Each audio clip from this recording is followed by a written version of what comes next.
Hello అండి. నా పేరు లక్ష్మి. ఈరోజు మన రెసిపీ వచ్చేసి స్వీట్ కార్న్‌తో డిఫరెంట్‌గా ఒక చాట్ అయితే మనం ట్రై చేసేద్దామా?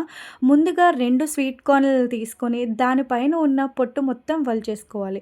ఇప్పుడు ఆ స్వీట్ కార్న్‌ని గింజలు గింజలుగా ఒలిచేసుకొని ఒక ప్లేట్‌లోకి తీసుకొని పక్కకు పెట్టేసుకోవాలి.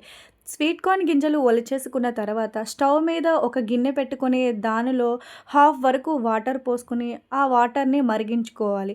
ఇప్పుడు మరిగించుకున్న వాటర్‌లో మనం ఒలిచి పెట్టుకున్న స్వీట్ కార్న్ గింజల్ని వేసేసుకోవాలి. స్వీట్ కార్న్ గింజల్ని వేసేసిన తర్వాత వాటిని ఉడకబెట్టుకోవాలండి. స్వీట్ కార్న్ అనేది 80% వరకు ఉడికిపోవాలండి.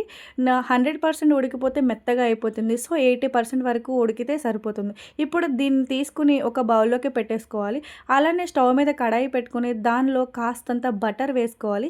నేనైతే సాల్ట్ బటర్ అయితే వేసుకున్నాను. బటర్ వేసిన తర్వాత మనం ఉడకబెట్టి పెట్టుకున్న స్వీట్ కార్న్ గింజల్ని దీనిలో వేసేసుకొని బాగా ఫ్రై చేసుకోవాలి.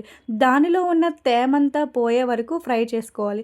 ఇప్పుడు దీన్ని తీసుకొని చల్లారబెట్టేసుకొని ఇప్పుడు దానిలో కొంచెం సాల్ట్ వేసుకోవాలి. నేను కొద్దిగానే వేసుకున్నాను. ఎందుకంటే సాల్టీ బటర్ వేశాను కాబట్టి. అలానే కొద్దిగా కారం, అలానే చాట్ మసాలా అనేది వేసుకోవాలి.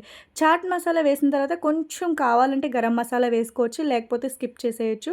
ఇప్పుడు దీనిలో మీడియం సైజు టమాటోని వేసుకున్నాను. అలానే ఒక చిన్న ఉల్లిపాయను కూడా కట్ చేసేసి ముక్కలు ముక్కలుగా వేసేసుకున్నాను. ఇప్పుడు ఫైనల్‌గా దీనిలో కొంచెం కొత్తిమీరని వేసేసుకున్నాను. పచ్చిమిర్చి నేను స్కిప్ చేశానండి. ఎందుకంటే మా కిడ్స్‌కి పెట్టాలి కాబట్టి పచ్చిమిర్చి అనేది స్కిప్ చేసేసాను. ఇప్పుడు దీనిలో ఒక మీడియం సైజ్ నిమ్మకాయని కూడా నిమ్మరసాన్ని పిండేసుకోవాలి. ఇప్పుడు వీటన్నిటిని బాగా మిక్స్ చేసేసుకొని ఫైనల్‌గా ఒక ప్లేట్‌లో వేసేసుకొని సర్వ్ చేసేసుకుంటే టేస్ట్ అయితే చాలా బావుంటుంది. ఈ వీడియో గనుక మీకు నచ్చినట్లయితే లైక్ చేయండి, షేర్ చేయండి, సబ్స్క్రైబ్ చేసుకోవడం మాత్రం మర్చిపోకండి. Thank you so much. Bye bye.